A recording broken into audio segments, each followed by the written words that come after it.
I sit in this courthouse watching my own parents and sister across the aisle with their lawyer preparing to destroy me financially and emotionally. The judge holds papers showing a lawsuit for $520,000 that could bankrupt me completely. My hands shake as I remember the moment 3 months ago when my mother smiled sweetly while handing me mortgage documents, saying it was time to help family. The betrayal cuts deeper than any stranger's cruelty ever could. This is where trust in family dies. 3 months earlier, my life looked completely different. I was Armida Chen, a 28-year-old financial analyst working for Morrison Investment Group in downtown Chicago. My corner office overlooked Lake Michigan, and I had earned every square inch of that view through 60-hour work weeks and relentless dedication to building my career. While my colleagues spent their paychecks on designer clothes and expensive dinners, I lived differently. My one-bedroom condo in Lincoln Park was modest but cozy. I drove a reliable Honda Civic that I had bought used and maintained meticulously. My furniture came from estate sales and thrift stores, carefully chosen pieces that I refinished myself during weekends. This frugal lifestyle had a purpose. My savings account held $180,000 accumulated through years of disciplined budgeting and smart investments. Every dollar represented a sacrifice, a choice to stay home instead of going out to cook, instead of ordering takeout to repair instead of replacing. My relationship with my parents, Robert and Patricia, had always been close. Dad worked as a high school principal for 35 years before retiring, while Mom taught kindergarten at the same school district. They lived in the same suburban house in Naperville, where I grew up, a modest 3-bedroom ranch with a small backyard where Dad still grew tomatoes every summer. My sister Brenda was 3 years younger and had taken a completely different path through life. At 25, she worked part-time at a local department store while her husband, Tyler, bounced between construction jobs. They rented a cramped apartment in a complex that had seen better decades struggling to make ends meet despite their combined income. When Mom called to invite me for Sunday dinner that autumn, nothing seemed unusual. The kitchen still smelled like her famous pot roast, and Dad was watching football in his recliner, cheering for the Bears with his usual enthusiasm. Brenda and Tyler arrived fashionably late as always, with Brenda complaining about her manager at work, and Tyler scrolling through his phone instead of engaging in conversation. After dinner, as we sat around the dining room table with our coffee and Mom's apple pie, Dad cleared his throat in that way that meant he had something important to discuss. Mom reached over and patted his hand encouragingly. "We have some exciting news." Dad announced, his voice carrying the same tone he used when addressing school assemblies. "We've decided to help Brenda and Tyler buy their first house." Brenda squealed with excitement, bouncing in her chair like a child on Christmas morning. Tyler looked up from his phone for the first time all evening, a smug smile spreading across his face. I felt genuinely happy for them, knowing how much they wanted to start a family and build a stable life together. "That's wonderful," I said, raising my coffee mug in a toast. "Congratulations, you two. You must be thrilled." We found this perfect house in Wheaton. Brenda gushed, pulling out her phone to show me pictures. 3 bedrooms, 2 bathrooms, a huge backyard for kids to play in. It's exactly what we've been dreaming about. The photos showed a charming colonial-style house with white shutters and a wraparound porch. The asking price, according to the real estate listing Brenda eagerly displayed, was $520,000. My financial analyst brain immediately started calculating. That amount seemed ambitious for a couple with limited income and probably minimal savings for a down payment. But if Mom and Dad were helping with the purchase, perhaps they had more retirement funds than I realized. "The thing is," Dad continued, his voice taking on a more serious tone, "we want this to be a family investment, something that brings us all together. Mom nodded enthusiastically. We were thinking you might want to help with the monthly payments, Armida. You're doing so well financially, and you don't have the expenses that come with marriage and children. The suggestion caught me off guard. I set down my coffee mug carefully, trying to process what they were implying. Help with the payments, how exactly? Well, Mom said, reaching into her purse and pulling out a manila folder. We've already spoken with the mortgage broker. Since your father and I are retired, our fixed income makes it difficult to qualify for the full amount. But if you co-signed on the loan with your salary and excellent credit score, the approval would be guaranteed. She slid the folder across the table toward me. Inside were official mortgage documents already filled out with my personal information. My name appeared as the primary borrower with my parents, listed as co-borrowers, and Brenda and Tyler designated as the occupants. You've already filled out an application with my information, I asked, my voice steady, despite the confusion swirling in my mind. How did you get my social security number and employment details? I saved all that from when you asked me to help with your taxes 2 years ago.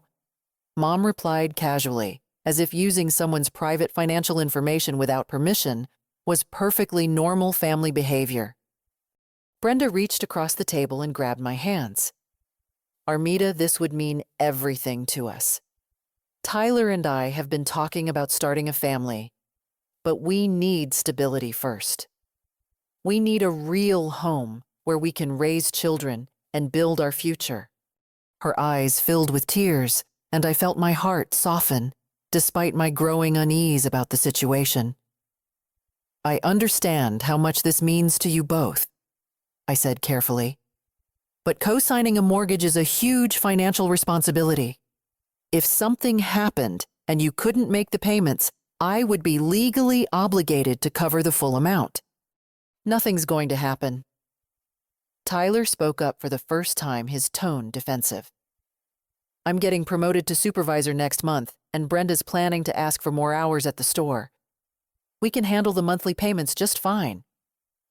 Dad leaned forward, his expression growing more intense. Armida, honey, your mother and I sacrificed a lot to give you and your sister every opportunity in life. We paid for your college education, helped you with your first car, supported you through graduate school. This is a chance for you to give back to the family and help your sister achieve her dreams. The emotional manipulation was subtle, but unmistakable. Every family dinner, every holiday gathering, every birthday celebration suddenly felt like they had been leading up to this moment. Like I had been accumulating debt to my parents that was now coming due with interest. I appreciate everything you've done for me, I said slowly, but I need time to think about this. Co-signing a mortgage isn't a decision I can make over dessert. Mom's smile faltered slightly. What's there to think about? You have all that money just sitting in savings accounts earning practically nothing. This way you'd be helping family while making a smart investment in real estate. How do you know how much money I have in savings? I asked, a chill running down my spine. We're your parents, honey, Dad said with a laugh that sounded forced. We pay attention to these things. We know you've been saving responsibly, and we're proud of you for that. Now it's time to put that money to work for the family. I excused myself to use the bathroom, needing a moment alone to process what was happening. As I walked down the hallway past Dad's home office, I noticed his phone sitting on the desk, still unlocked from checking football scores. The screen displayed his text messages, and my name caught my eye. Without thinking, I glanced at the conversation thread. What I saw made my blood run cold. For the past 3 months, Dad had been exchanging messages with someone named Jim Morrison at Premier Mortgage Solutions. The texts showed detailed discussions about my credit score, my employment history, my salary information, and strategies for convincing me to co-sign the loan. One message from the mortgage broker particularly stood out. with her income and credit rating approval is guaranteed. The key is presenting it as a family obligation rather than a business transaction. Make her feel guilty for having money while her sister struggles. My hands trembled as I scrolled through more messages. Dad had responded. We've been working on this approach for weeks. Patricia thinks the emotional angle will be most effective. Armida has always been soft-hearted when it comes to family.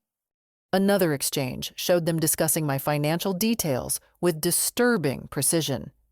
They knew exactly how much I had in checking and savings accounts, my monthly expenses, even my recent promotion and salary increase. This wasn't a spontaneous request for help. This was a calculated campaign targeting my finances and my emotional vulnerabilities. I took screenshots of the most damaging messages, my heart pounding as I heard footsteps approaching. Quickly putting the phone back where I found it, I returned to the dining room where my family waited expectantly. So, Mom asked with her best maternal smile, have you had enough time to think it over? We'd love to move forward with the paperwork this week. Looking around the table at these people I had loved and trusted my entire life, I felt something fundamental shift inside me. The warmth and safety I had always associated with family gatherings was replaced by a cold recognition that I was being manipulated by people who knew exactly which emotional buttons to push. I'm going to need much more time than a bathroom break to consider a $520,000 financial commitment. I said, my voice steady, despite the storm of emotions raging inside me. This isn't something I can decide tonight. The disappointment on their faces was immediate and intense. Brenda's tears returned, but now they felt calculated rather than genuine. Tyler shook his head in disgust, muttering something about selfish people under his breath. Mom's maternal warmth evaporated, replaced by a coldness I had never seen before. But it was Dad's reaction that hurt the most. The man who had taught me about integrity and making careful decisions looked at me with something approaching contempt. I thought we raised you to understand the importance of family loyalty, he said quietly. I guess we were wrong about that. The climactic twist that would change everything had been hiding in plain sight on his unlocked phone. This wasn't spontaneous family support. This was 3 months of planning, research, and strategic manipulation designed to access my life savings through guilt obligation and emotional blackmail. The family I thought I knew was an illusion, and the mortgage papers on the table represented the price of maintaining that illusion. But now that I had seen behind the curtain, there was no going back to innocent family dinners and unconditional trust. The real question was what I would do with this devastating knowledge and how far they would go to force my compliance when emotional manipulation failed to achieve their goal. The following week brought a relentless campaign designed to break down my resistance through coordinated family pressure. It started with daily phone calls from Mom, each conversation carefully crafted to maximize guilt while maintaining plausible deniability about their true intentions. Monday morning, as I reviewed quarterly reports at my desk, Mom called during my lunch break. Her voice carried the perfect tone of maternal disappointment mixed with concern. I've been worried sick about you, honey. You seemed so upset when you left Sunday dinner. I hope you're not angry with us for asking you to help your sister. I'm not angry, I replied carefully, aware that anything I said might be recorded or shared with the rest of the family. I just need time to consider all the implications of co-signing a mortgage. Oh, Armida.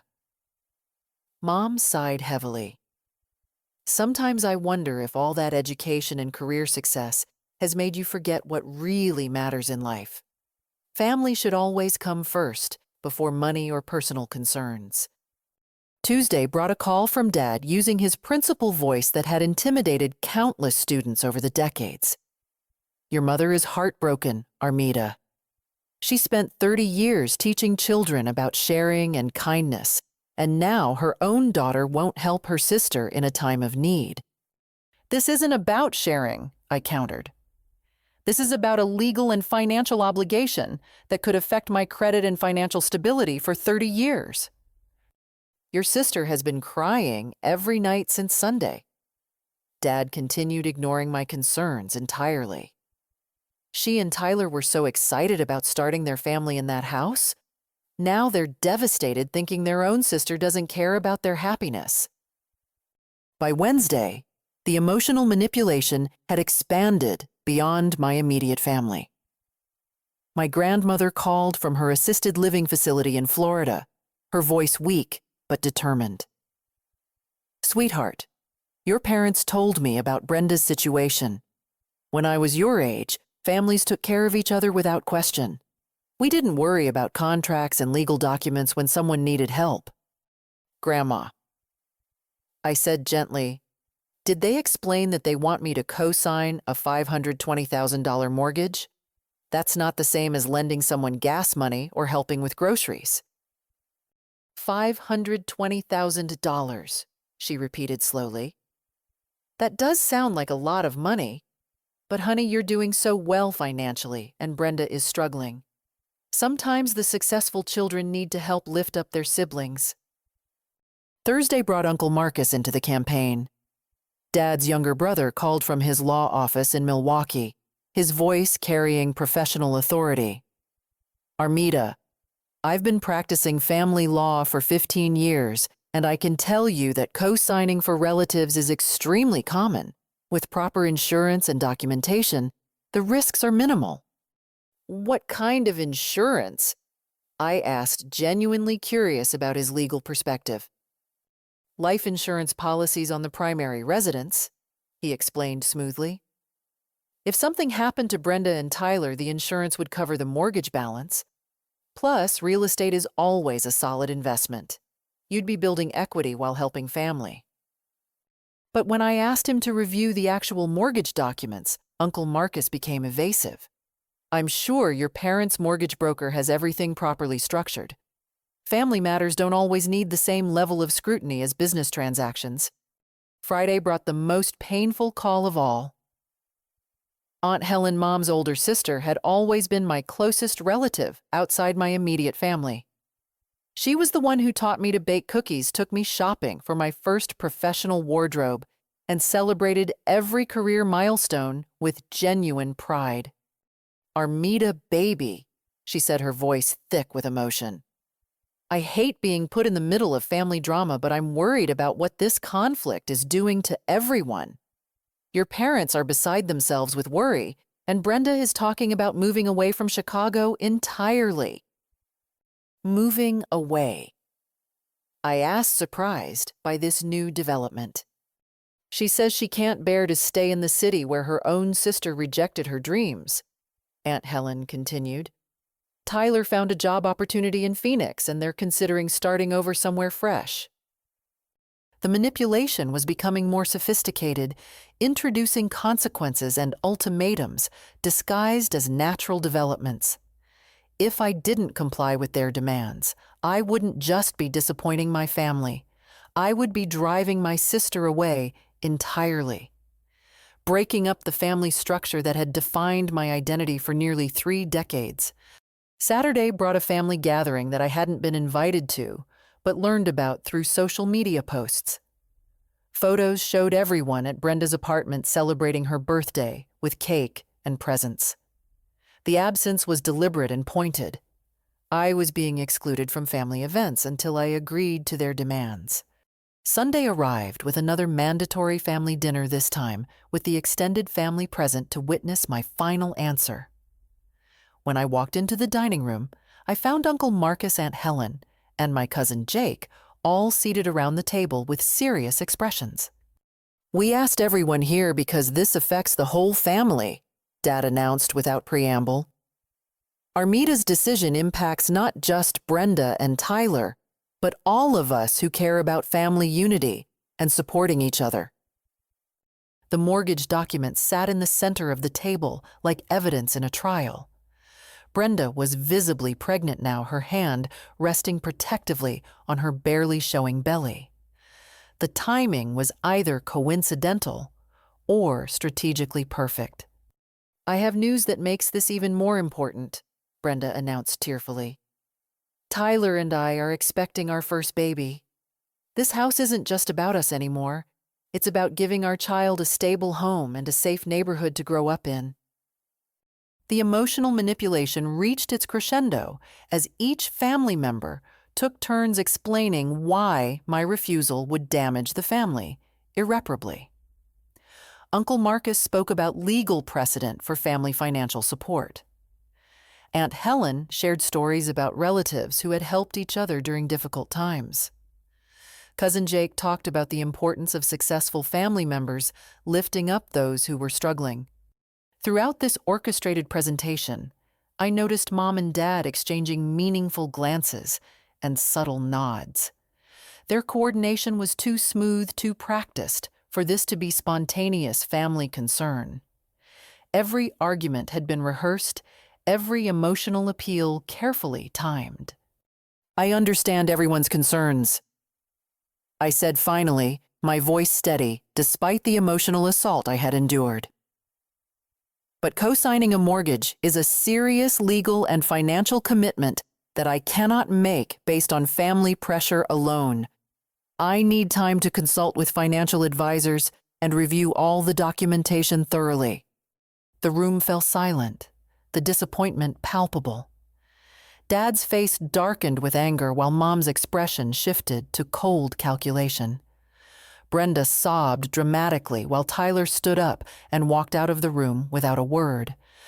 "Time," Dad repeated slowly, as if the word tasted bitter. "How much time do you need to decide whether you love your family enough to help when it matters most?"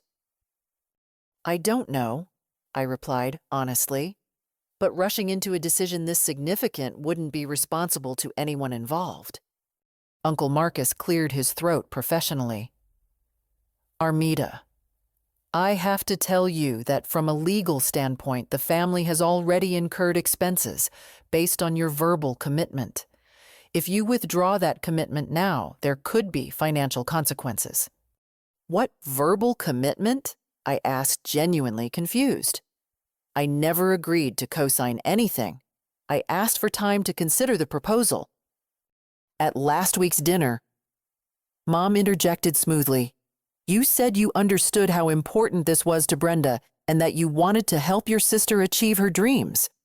We interpreted that as acceptance of the co-signing arrangement." The twisting of my words was so blatant, so deliberately deceptive, that I felt physically sick.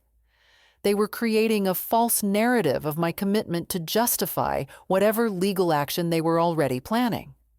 "I said I understood the importance to Brenda," I clarified firmly. "I never agreed to co-sign mortgage documents, and everyone at this table knows that." Aunt Helen shifted uncomfortably in her chair, while Uncle Marcus avoided eye contact entirely. The family members who had been enlisted to pressure me were beginning to realize they had been drawn into something more calculated than simple family support. "Well," Dad said with finality, "I guess we know where your priorities lie. Money matters more to you than family." The week that followed brought complete silence from my family. No daily guilt calls, no text messages, no social media interactions. The sudden absence of contact felt more ominous than the previous harassment. It suggested they had moved beyond emotional manipulation to more serious measures. On Friday afternoon, as I was preparing to leave the office for the weekend, a courier arrived with official legal documents. My hands shook as I read the lawsuit filing against me for breach of oral contract and promissory estoppel, seeking damages of $520,000 plus legal fees and interest. The complaint alleged that I had verbally agreed to co-sign the mortgage during the family dinner, that my parents and sister had relied on this promise to enter into contractual agreements with the mortgage company and real estate seller, and that my withdrawal of support had caused financial harm to multiple parties. Listed as witnesses were Uncle Marcus, Aunt Helen, and Cousin Jake, all prepared to testify that I had committed to the financial arrangement during family discussions. The people I had trusted most in the world were prepared to lie under oath to force my compliance with their demands. Standing in my office lobby reading legal documents that could destroy my financial future, I realized the family I thought I knew had never existed. These people were strangers wearing familiar faces, willing to sacrifice my well-being to achieve their goals. The climactic twist wasn't just the lawsuit itself, but the cold calculation it revealed. This wasn't emotional manipulation spiraling out of control. This was a coordinated campaign with legal backing, false witnesses, and predetermined consequences for my non-compliance. The battle lines were drawn, and the family war I had never wanted to fight was about to begin whether I was prepared or not. The mortgage papers had been just the opening move in a much larger game where my financial destruction was an acceptable price for their victory. The lawsuit filing forced me to confront a reality I had been avoiding since that devastating Sunday dinner. I needed professional legal representation, and I needed it immediately.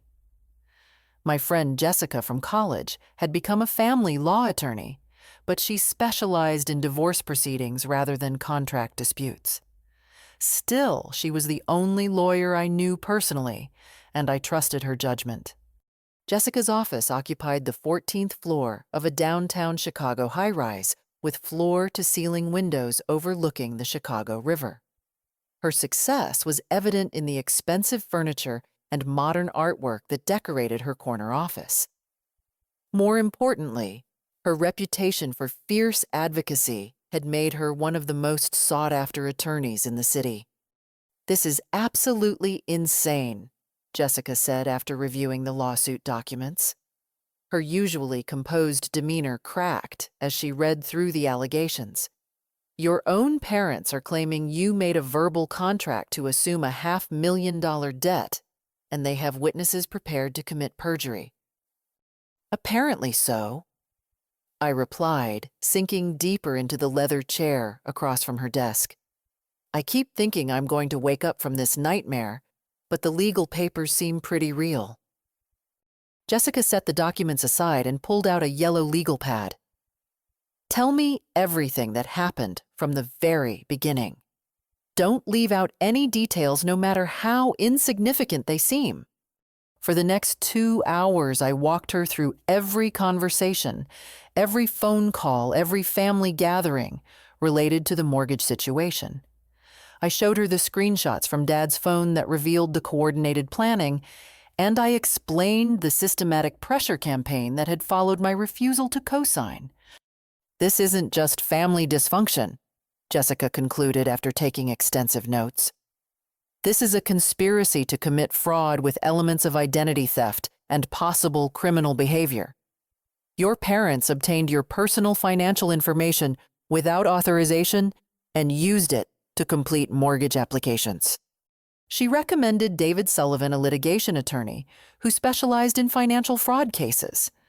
Within 24 hours, I found myself in another lawyer's office, this time in a building that looked more like a fortress than a place of business.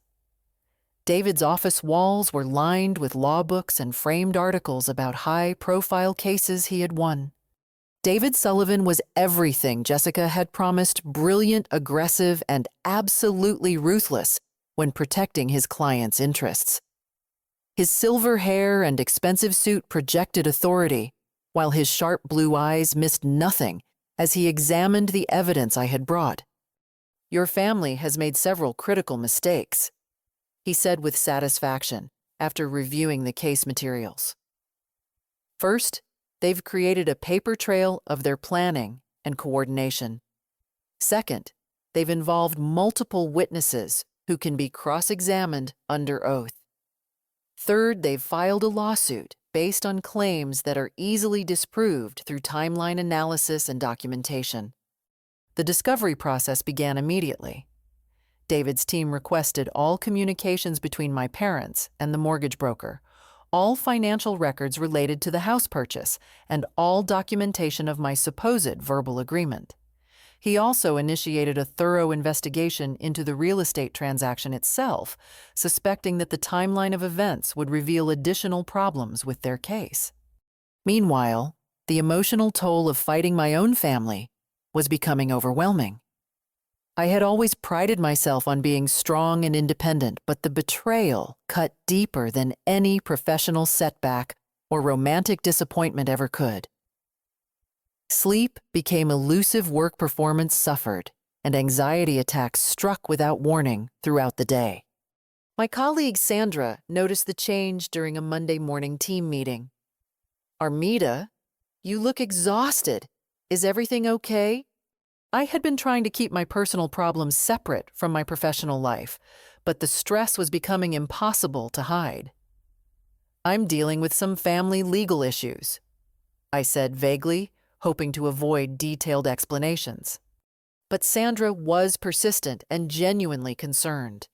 During lunch, she pressed for more information, and I found myself sharing the entire story with someone outside the family drama. Her reaction was immediate and intense. "They're suing you for $500,000 because you wouldn't co-sign a mortgage," she asked incredulously. "That's completely insane. Your parents need serious help, and I'm not talking about financial assistance."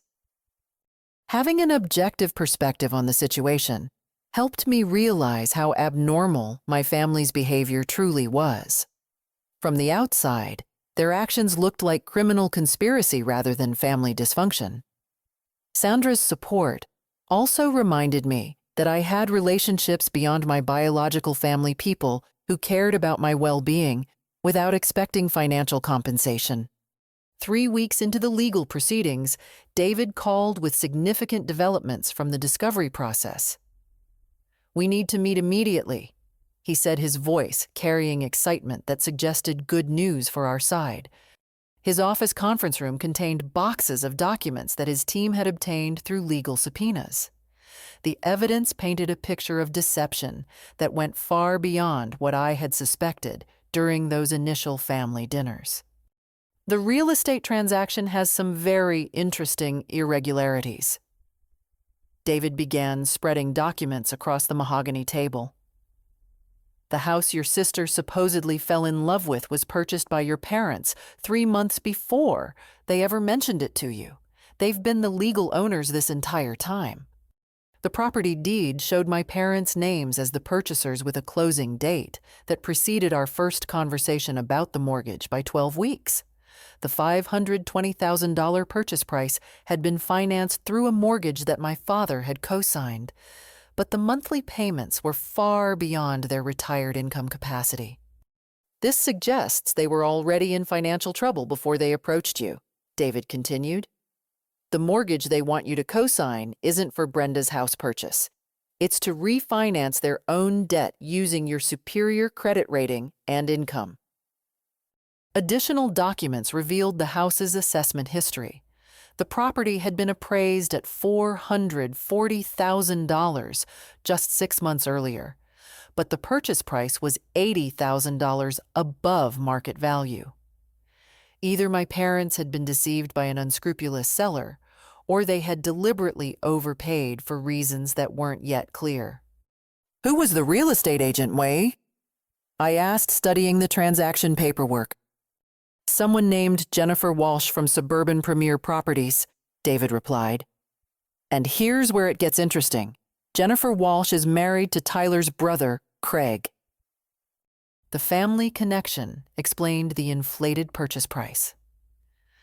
Tyler's brother-in-law had orchestrated a real estate transaction designed to generate maximum commission while hiding the family relationship from the mortgage company. The entire deal was structured to benefit Tyler's extended family at my parents' expense. But the most shocking revelation was still to come.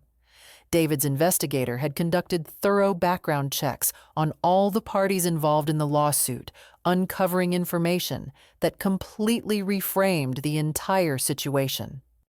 Your sister Brenda isn't the struggling young woman she's pretended to be," David announced, pulling out another set of documents.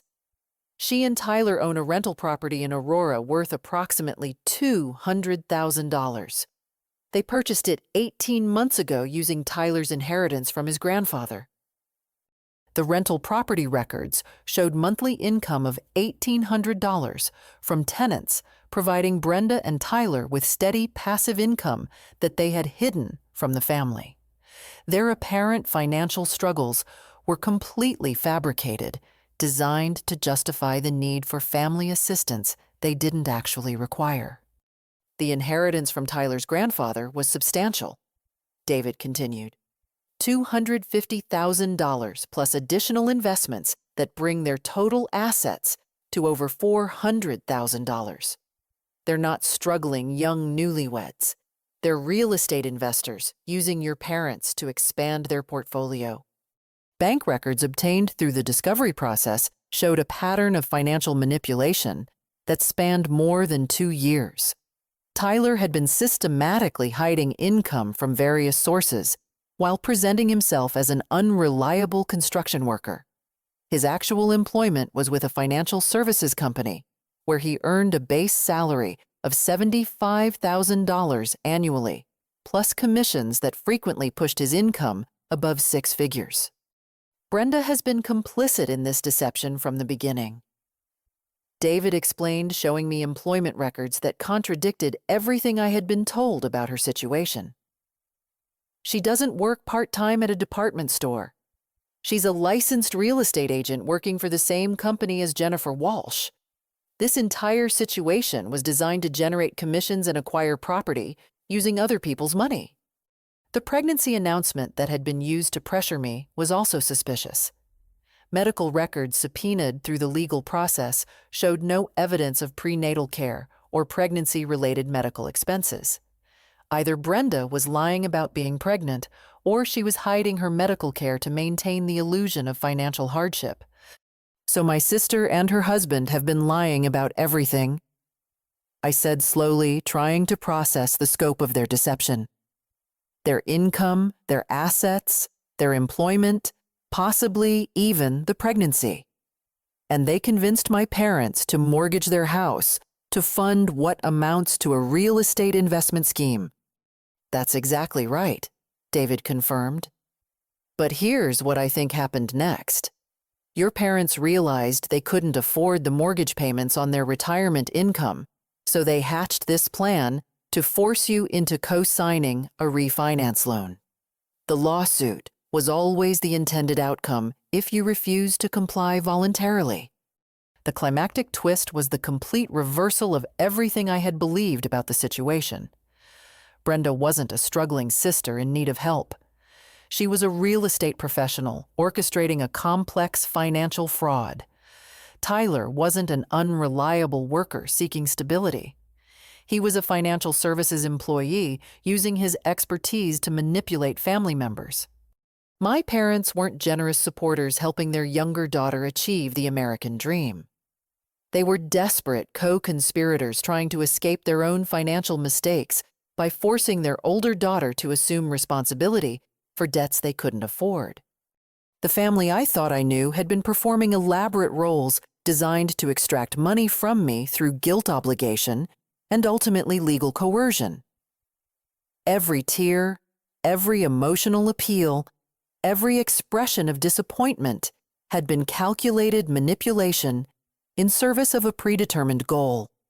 But now that I knew the truth, the question became what I would do with this devastating knowledge and how I could use it to protect myself from the people who had betrayed my trust so completely.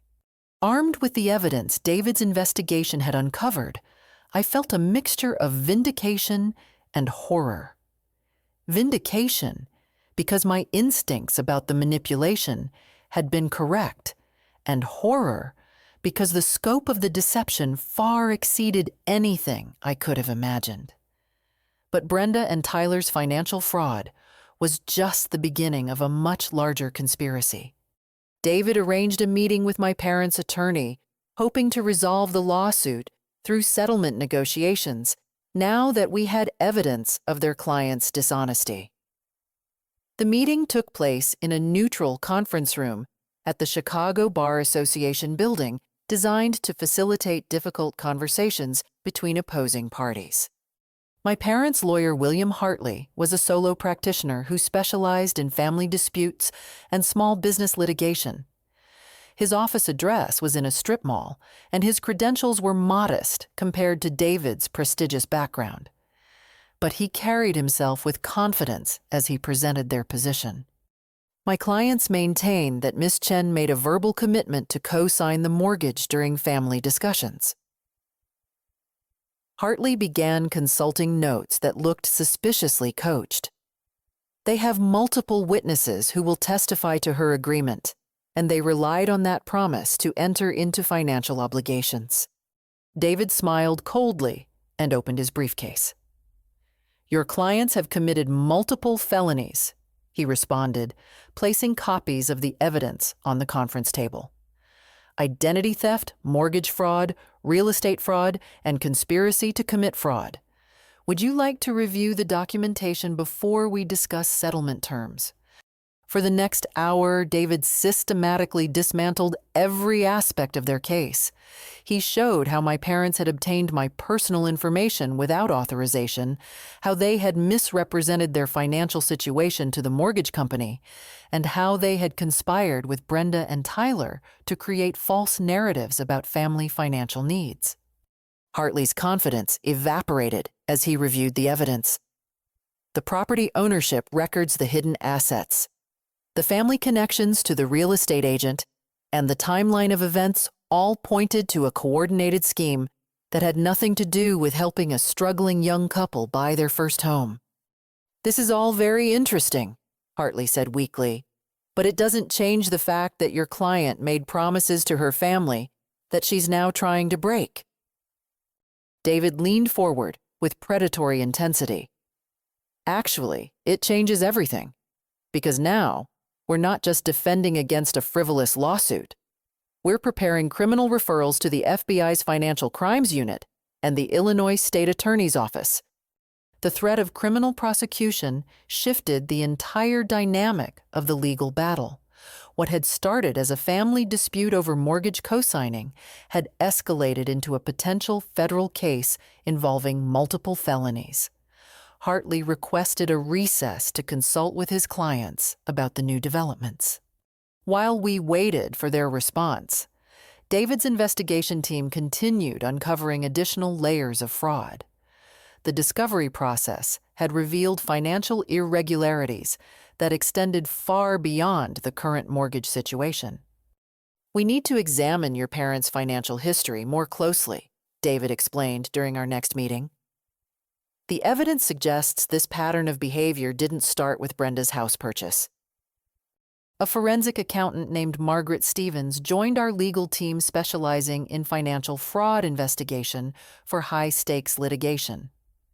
Her analysis of my parents' financial records revealed shocking patterns that had been hidden for years. "Your parents have been using credit cards and loans in ways that suggest systematic financial deception," Margaret reported after a week of detailed analysis. "They've opened multiple accounts using your personal information, including store credit cards, bank loans, and even a home equity line of credit." The credit report she had obtained through the legal discovery process showed accounts I had never opened or authorized. Department store cards, gas station credit accounts, and small personal loans had been established using my Social Security number and employment information. The balances were relatively small individually, but collectively, they represented over $30,000 in unauthorized debt. "How is this possible?" I asked, staring at the evidence of systematic identity theft by my own parents. "Why didn't these accounts show up on my regular credit reports?" "They used slight variations of your name and address," Margaret explained. "Armida E. Chen instead of Armida Chen, or your old apartment address instead of your current condo. The credit reporting agencies treated them as separate individuals, which is why you never received statements or notifications. But the identity theft was just the surface of a much deeper financial fraud scheme. Margaret's investigation revealed that my parents had been using both daughters' identities for various financial activities over a period of several years. Brenda was a victim initially. Margaret continued showing me additional documentation. They opened accounts in her name starting when she turned 18, probably telling her it was to help establish her credit history. But somewhere along the way, she became a willing participant in the scheme. The transition from victim to conspirator apparently occurred around the time Brenda married Tyler. His background in financial services provided the expertise needed to expand their operations from simple credit card fraud to more sophisticated real estate and mortgage schemes. Tyler's role has been much more significant than we initially realized, David added, joining our conversation. His employment at Premier Financial Services gave him access to proprietary databases and mortgage approval processes. He's been using inside information to structure these fraudulent transactions. The real estate purchase that had started this entire nightmare was actually the culmination of years of preparation. Tyler had been using his professional knowledge to identify properties with inflated values, coordinate with complicit real estate agents, and structure mortgage applications that maximized approval chances while minimizing scrutiny. The $520,000 house purchase was never about providing Brenda with a family home, David explained. It was about acquiring an asset that could be quickly refinanced to extract maximum equity. Your parents were intended to be temporary owners until the refinancing could be completed with you as the primary borrower. Margaret's timeline analysis showed the sophisticated planning that had preceded my involvement. 6 months before our first family dinner discussion, Tyler had begun researching my employment history, salary progression, and credit profile. The mortgage broker who had been texting with my father was actually Tyler's contact at his company, providing inside assistance for the fraud scheme. Once the refinancing was completed with your co-signature, they planned to default on the payments within 18 months, Margaret continued. Your superior credit and income would have protected them from immediate foreclosure proceedings, giving them time to extract additional equity through second mortgages and home equity loans. The scope of their planning was breathtaking in its audacity. They had calculated exactly how much debt they could accumulate using my creditworthiness before triggering serious legal consequences. The eventual foreclosure and bankruptcy would have destroyed my financial future while preserving their hidden assets and offshore accounts. But their most shocking miscalculation was underestimating my willingness to fight back once I discovered the truth. They had expected emotional manipulation and family pressure to ensure my compliance, never anticipating that I would hire sophisticated legal representation and investigate their claims. During one of our strategy sessions, David received an urgent call from his investigator with news that changed everything. "We've found the smoking gun," he announced after hanging up the phone. "Tyler has been doing this to other families, not just yours." The investigator had discovered 2 previous cases in Wisconsin and Indiana where Tyler had orchestrated similar schemes involving family mortgage fraud. In both cases, successful siblings had been manipulated into co-signing mortgages for family members, only to discover later that they had been trapped in sophisticated financial scams. The previous victims were reluctant to press charges because the perpetrators were family members, David explained. But the pattern of behavior establishes criminal intent and systematic fraud rather than isolated family disputes. The most damaging evidence was still to come. During a court-ordered deposition of the mortgage broker who had been coordinating with my father, David's questioning revealed the existence of detailed written plans for my financial exploitation. We have emails and text messages showing specific discussions about how to manipulate your emotions and exploit your family loyalty. David reported after the deposition, "They researched your psychological profile and develop targeted manipulation strategies designed to overcome your natural caution about financial commitments. The climactic twist was the discovery that my own parents had essentially sold me to professional fraudsters in exchange for temporary relief from their own financial problems. They had provided detailed information about my income assets, personality traits, and emotional vulnerabilities to people who specialized in family financial exploitation. The loving parents who had raised me, supported my education, and celebrated my career success had been systematically gathering intelligence about my financial situation for years. Every family dinner, every holiday gathering, every casual conversation about work and money had been reconnaissance missions designed to identify opportunities for future exploitation. The mortgage lawsuit was never about family support or helping Brenda achieve her dreams. It was the final stage of a multi-year plan to transfer my wealth to criminal associates while using family bonds to prevent me from seeking legal protection. But now that the full scope of their betrayal was documented and evidence was preserved, the question became whether I was strong enough to see this fight through to its conclusion, knowing that victory would mean the complete destruction of every family relationship I had ever valued. The evidence David's team had assembled painted a picture of systematic fraud that extended far beyond anything I had imagined possible. But when he called an emergency meeting on a Saturday morning, his voice carried an urgency that suggested even more devastating revelations were coming. "We need to involve federal law enforcement," David announced without preamble as I entered his office conference room. "This isn't just family financial fraud. This is organized criminal activity with interstate implications." Margaret Stevens was already seated at the conference table, surrounded by banker boxes filled with financial documents and computer printouts. Her usually professional demeanor showed signs of exhaustion and stress, suggesting she had been working around the clock to analyze the evidence. "The forensic accounting has revealed something extraordinary." Margaret began organizing her materials for presentation. "Your parents haven't just been stealing from you and Brenda. They've been running a sophisticated identity theft operation, targeting multiple families across the Midwest." The documentation she showed me was staggering in its scope and organization. Over the past 5 years, my parents had accumulated personal information from dozens of relatives, family, friends, and community members.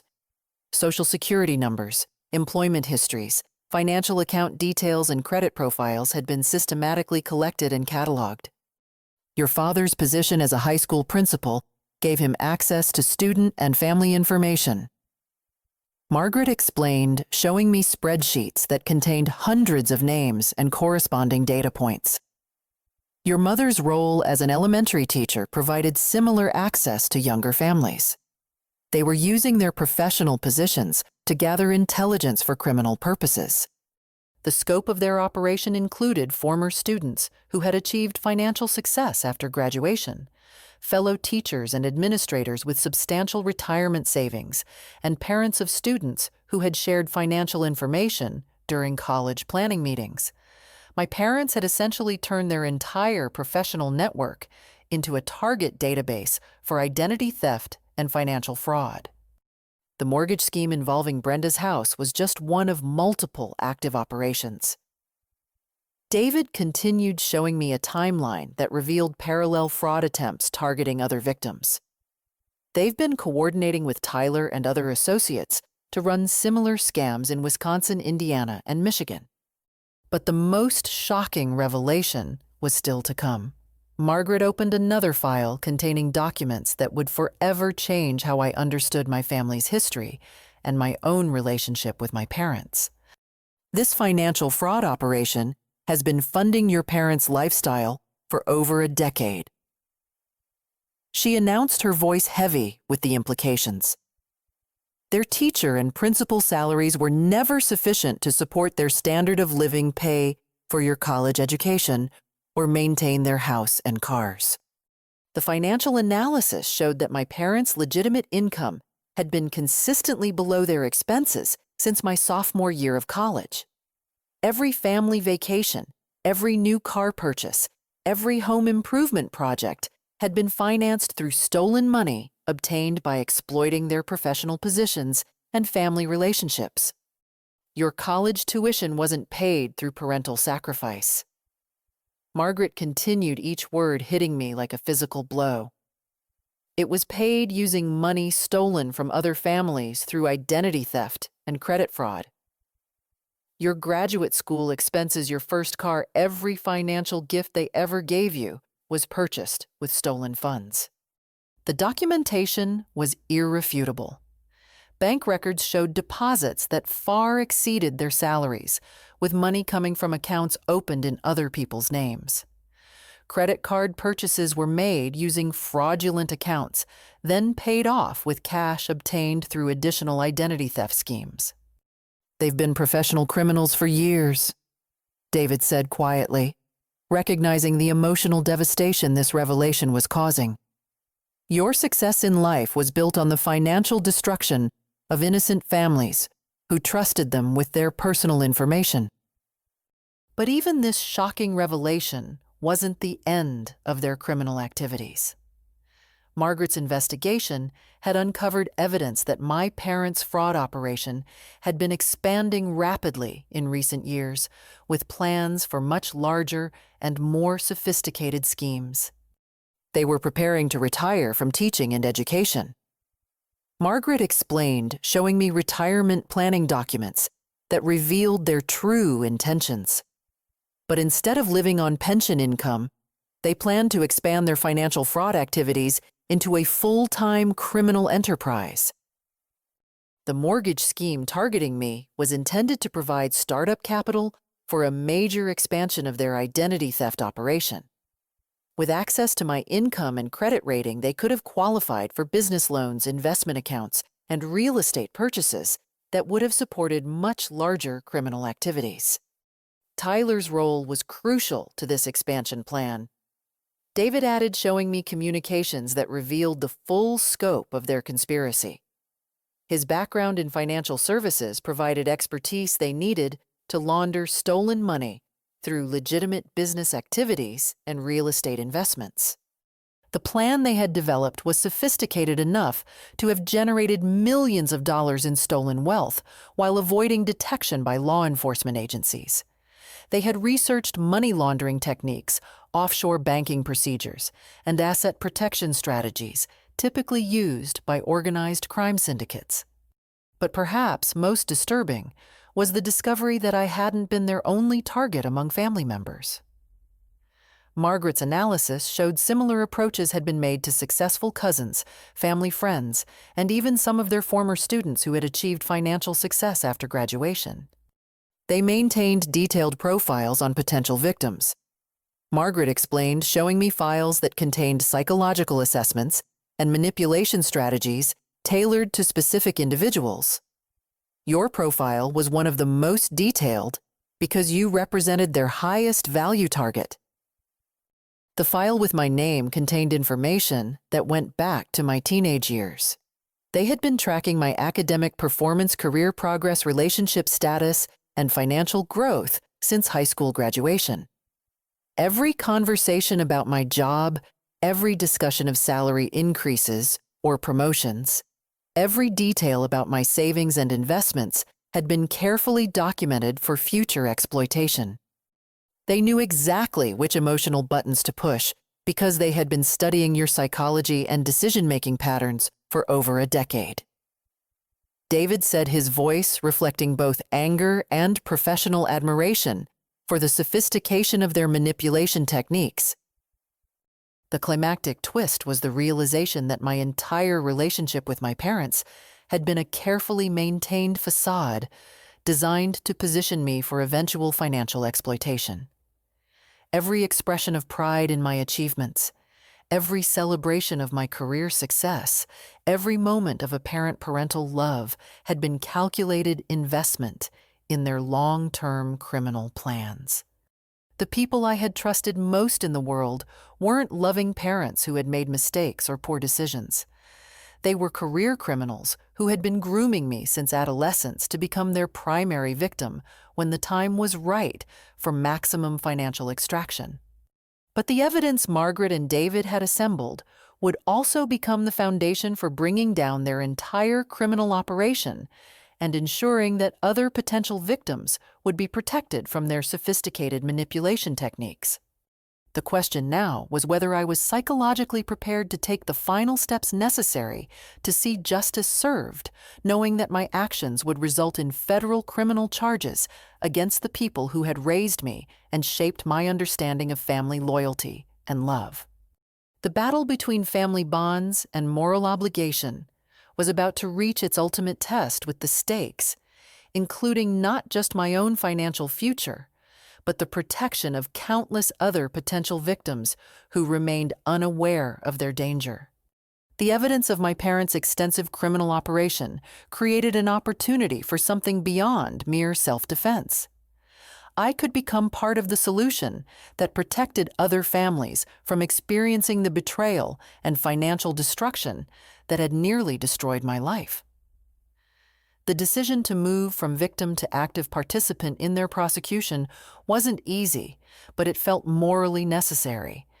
David arranged a meeting with Special Agent Catherine Morrison from the FBI's Financial Crimes Division. Her office in the federal building downtown felt like stepping into a different world, where family disputes became federal cases and emotional manipulation was classified as criminal conspiracy. Agent Morrison was a 15-year veteran of financial fraud investigation with particular expertise in family-based identity theft and organized fraud schemes. Her professional demeanor and sharp questioning style reminded me of the federal prosecutors I had seen in television dramas, but her genuine concern for victims made the intimidating process more manageable. "Cases like yours are becoming increasingly common," Agent Morrison explained as she reviewed the evidence David's team had assembled. "Professional criminals are targeting family relationships because victims are reluctant to report relatives to law enforcement even when they're being systematically robbed." The FBI investigation moved quickly once they realized the scope of the criminal operation.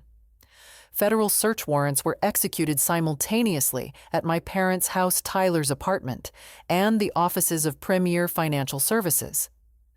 The coordination required to gather evidence from multiple locations without alerting the suspects showed the seriousness with which federal authorities viewed their crimes. "Your parents tried to destroy evidence when they realized we were investigating us," Agent Morrison reported after the search warrants were completed. "But they weren't sophisticated enough to completely eliminate digital records and communication logs. The evidence recovered from their computers and phones revealed the full extent of their criminal network. Tyler wasn't just a local associate helping with occasional fraud schemes. He was part of a multi-state organization that specialized in family-based financial exploitation with connections to similar operations in Illinois, Wisconsin, Indiana, and Michigan. We've identified over 40 families who were targeted by this network." Agent Morrison continued showing me a map that displayed their criminal activities across the Midwest. "Your case is helping us understand their methodology and identify other victims who may not realize they've been targeted." The investigation also revealed that Tyler had fled Chicago the day after the federal search warrants were executed. But his attempt to escape justice demonstrated poor understanding of modern law enforcement capabilities. His financial services background, which had made him valuable to the criminal network, also made him easy to track through professional licensing databases and electronic financial records. "We arrested Tyler Walsh in Las Vegas 3 days ago," Agent Morrison announced with satisfaction. He was attempting to establish new fraudulent accounts using identities stolen from families in Nevada. His laptop contained detailed plans for expanding their criminal operations into California and Arizona. Tyler's arrest created an opportunity to pressure him into cooperation against my parents and the broader criminal network. Federal sentencing guidelines for identity theft and financial fraud carried substantial prison terms, but cooperation agreements could result in significantly reduced sentences for defendants who provided useful information about their criminal associates.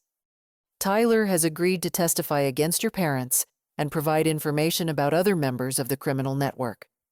David reported after attending a federal prosecutor meeting. His cooperation will be crucial for securing convictions and identifying additional victims. But Tyler's cooperation also revealed information that made my parents' betrayal even more personal and devastating. During his debriefing sessions with federal investigators, he disclosed conversations that showed my parents' true feelings about me and their long-term plans for my financial exploitation. They referred to you as their retirement plan. Agent Morrison reported her voice carrying disgust for the callousness of their attitude. They believed your family loyalty and emotional attachment would make you an ideal victim for large-scale financial fraud. The recordings Tyler provided to investigators included planning sessions where my parents discussed strategies for manipulating my emotions and exploiting my successful career. They had analyzed my personality traits, identified my psychological vulnerabilities, and developed detailed approaches for overcoming any resistance to their demands. They were particularly proud of their understanding of your character. Agent Morrison continued reviewing transcripts of their recorded conversations. They believed your sense of family obligation and your desire to help others would make you compliant with their demands even when the financial request became unreasonable. But their psychological assessment had been incomplete. They had correctly identified my family loyalty and generous nature, but they had underestimated my intelligence professional training and willingness to fight back when I realized I was being manipulated. The financial analyst skills they had helped me develop became the tools I used to uncover their deception and build a case against them. The federal investigation expanded beyond my parents' immediate criminal activities to include the real estate professionals and financial services employees who had facilitated their fraud schemes. Jennifer Walsh, the real estate agent, who was Tyler's sister-in-law, was arrested for her role in structuring fraudulent property transactions designed to inflate commissions and facilitate money laundering. The mortgage broker who was working with your father has also been arrested. David reported during one of our weekly case updates. His cooperation with the criminal network included falsifying loan applications and manipulating approval processes to benefit fraud schemes. The systematic dismantling of their criminal network provided a sense of satisfaction that went beyond personal vindication. Each arrest and prosecution protected other potential victims from experiencing the financial and emotional devastation that my family had attempted to inflict on me. But perhaps the most meaningful development was the contact I received from other victims who had been identified through the FBI investigation. Families across the Midwest reached out to thank me for having the courage to expose the criminal network that had been targeting them. Sarah Henderson from Milwaukee had been approached by associates of my parents with a similar mortgage co-signing scheme involving her daughter's house purchase. Unlike me, she had agreed to the arrangement and was facing foreclosure proceedings when the FBI investigation revealed the fraudulent nature of the transaction. Your willingness to fight back saved our family from complete financial ruin, Sarah wrote in a letter that brought tears to my eyes. We had no idea we were victims of professional criminals until the FBI contacted us about your case. The climactic twist in my strategic counterattack was the realization that exposing my parents' criminal activities had transformed me from an isolated victim into a catalyst for justice that protected dozens of other families from similar exploitation. My parents had calculated that family loyalty would prevent me from seeking legal protection or law enforcement assistance. They had assumed that my love for them would override my concern for my own financial security and future well-being. But they had fundamentally misunderstood the nature of genuine love and family loyalty. Real family relationships are built on mutual respect, honesty, and protection of each other's welfare. What they had offered was manipulation, exploitation, and betrayal disguised as family bonds. By fighting back against their criminal activities, I was actually demonstrating the kind of family loyalty they claimed to value. I was protecting future victims, including other family members who might have become targets of their expanding criminal enterprise. The evidence I had helped federal investigators assemble would ensure that my parents faced serious consequences for their crimes, while providing restitution opportunities for the families they had already victimized. The lawsuit they had filed against me would be dismissed, but their criminal trials would proceed regardless of my feelings about prosecuting the people who had raised me. Justice was no longer just a personal matter. It had become a responsibility to protect others from the sophisticated manipulation techniques that professional criminals use to exploit family relationships for financial gain. The federal courthouse in downtown Chicago buzzed with activity on the morning of my parents' criminal trial. 3 years had passed since that devastating Sunday dinner, when they first presented me with mortgage documents, and the legal proceedings had transformed a family dispute into a landmark case about financial fraud and identity theft. Judge Patricia Williams presided over the federal courtroom with the dignity and authority that major criminal cases require. Her reputation for fairness and thorough examination of evidence had made her one of the most respected jurists in the Northern District of Illinois. The gallery was filled with representatives from victim advocacy groups, FBI agents who had worked on the case, and journalists covering what had become known as the family fraud ring prosecution. My parents sat at the defendant's table with their court-appointed attorneys looking older and more fragile than I remembered. The stress of federal criminal prosecution and media attention had taken a visible toll on both of them. Dad's hair had turned completely gray, and Mom's hands trembled as she reviewed legal documents with her lawyer. But their appearance of frailty couldn't erase the evidence of their systematic criminal activities. The prosecution's case included testimony from over 20 victims' financial records, documenting years of identity theft and recordings of their planning sessions for various fraud schemes.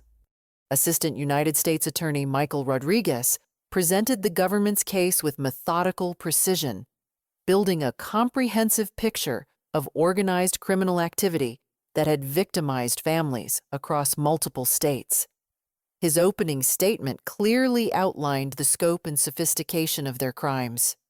Ladies and gentlemen of the jury, Rodriguez began, "This case is about trust and betrayal on the most fundamental level.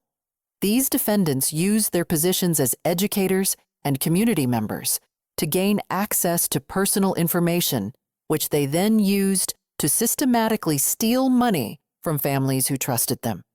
The evidence presentation took 3 days with each victim's story, adding another layer to the pattern of manipulation and financial exploitation. Sarah Henderson from Milwaukee testified about losing her retirement savings to a fraudulent investment scheme orchestrated by my parents. The Johnson family from Indianapolis described how their children's college funds were stolen through credit card fraud that used their identities. Tyler Walsh testified as a cooperating witness, detailing his role in the criminal network and explaining how my parents had recruited him to provide financial services expertise for their fraud operations. His testimony was devastating to their defense, revealing conversations where they celebrated successful theft from their victims and planned even larger schemes for the future. Robert and Patricia Chen were the leaders of this operation. Tyler testified under oath. They identified targets, gathered personal information, and coordinated the various fraud schemes. My role was to provide technical expertise and connections within the financial services industry. When it came time for victim impact statements, I found myself standing before the judge and jury to explain how my parents' crimes had affected not just my financial security, but my ability to trust relationships and maintain family connections. Your Honor, I began my voice steady despite the emotional weight of addressing the court about my own parents' crimes.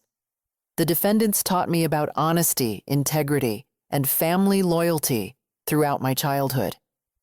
They paid for my education, supported my career development, and celebrated my achievements.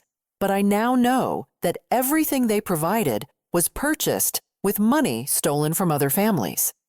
I explained how the discovery of their criminal activities had forced me to question every aspect of our relationship, wondering which expressions of love had been genuine and which had been calculated investments in their long-term plan to exploit my success. The financial damage they attempted to inflict on me was significant. I continued, but the emotional damage of realizing that my own parents viewed me as a target rather than a daughter has been devastating. No family should have to experience this level of betrayal from the people they trust most. The defense attorneys attempted to portray my parents as elderly individuals who had made poor decisions under financial pressure, arguing for leniency based on their age and previous community contributions. But their strategy was undermined by the systematic nature of their crimes and the sophisticated planning that had been required to sustain their fraud operations for over a decade. Judge Williams listened carefully to all testimony and arguments before delivering her verdict and sentencing decision. Her words would become the defining moment that brought closure to years of legal proceedings and emotional trauma. The defendants have been convicted of serious crimes that violated the trust of families and community members who relied on their professional positions and personal relationships. Judge Williams announced. While I acknowledge their previous contributions to education and their community, the systematic nature of their criminal activities requires significant consequences. She sentenced my father to 5 years in federal prison, followed by 3 years of supervised probation. My mother received 3 years in federal prison, followed by 5 years of supervised probation, with the difference reflecting her lesser role in the technical aspects of the fraud schemes. But more importantly, Judge Williams addressed the broader implications of their crimes and the lesson their case provided about protecting family relationships from exploitation. Family relationships are built on trust, honesty, and mutual support, she said, her voice carrying across the silent courtroom. When people use family bonds to manipulate and exploit their relatives, they destroy the very foundation that makes families strong and supportive. She ordered full restitution to all identified victims, including compensation for legal fees, credit repair costs, and emotional damages. The forfeiture of their assets would provide funding for victim compensation, while their federal conviction would prevent them from obtaining positions that provided access to personal financial information. Do you believe family bonds excuse criminal behavior? Judge Williams asked, looking directly at my parents during the final moments of their sentencing hearing. No, Your Honor. My father replied quietly, speaking publicly for the first time since the trial began. We lost sight of what family really means, and we hurt people who deserved better from us. The courtroom proceedings concluded with my parents being taken into federal custody to begin serving their prison sentences. As I watched them leave the courtroom in handcuffs, I felt a complex mixture of sadness and relief that justice had finally been served. 3 years later, I can honestly say that pursuing justice against my parents was the right decision, despite the emotional cost of seeing them prosecuted and imprisoned. The federal investigation protected dozens of other families from financial exploitation, and the media coverage raised public awareness about family-based identity theft and fraud schemes. My relationship with Brenda has slowly begun to heal, though it will never return to the closeness we once shared. She served 6 months in federal prison for her role in the fraud schemes, but her cooperation with investigators and genuine remorse for her actions resulted in a lighter sentence. She now works as a victim advocate, helping other families recognize and report financial abuse. Tyler received a 7-year federal sentence and will likely be deported after completing his prison term. His expertise in financial services made him particularly valuable to the criminal network, but it also made his crimes more serious in the eyes of federal sentencing guidelines.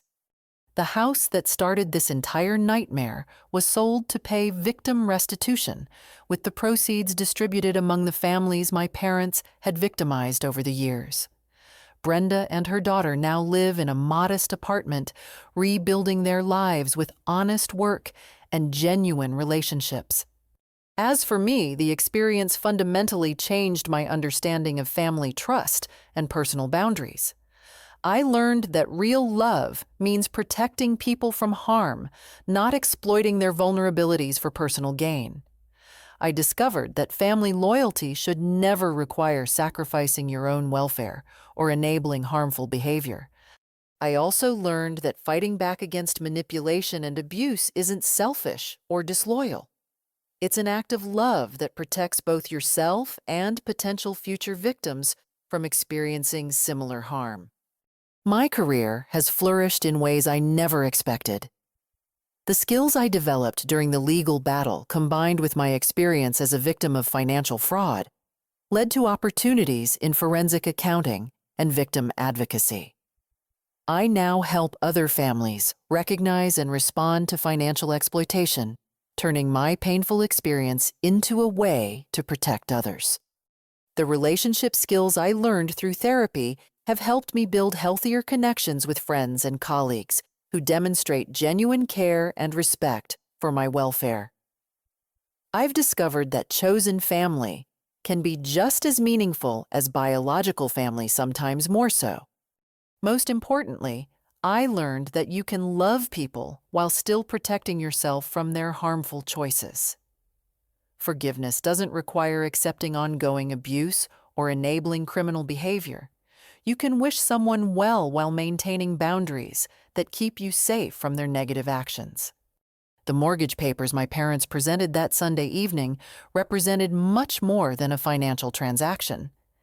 They were the final test of whether I would choose self-preservation over family manipulation, truth over comfortable illusions, and justice over enabling criminal behavior. By choosing to fight back, I discovered strength I didn't know I possessed and learned lessons about genuine relationships that no college course or professional training could have taught me. The experience was painful, but it ultimately led to a better understanding of my own worth and the kind of relationships that deserve my trust and loyalty. Now, I want to hear from you. Have you ever experienced manipulation from family members who used your love and loyalty against you? How did you recognize that what seemed like family support was actually exploitation designed to benefit others at your expense?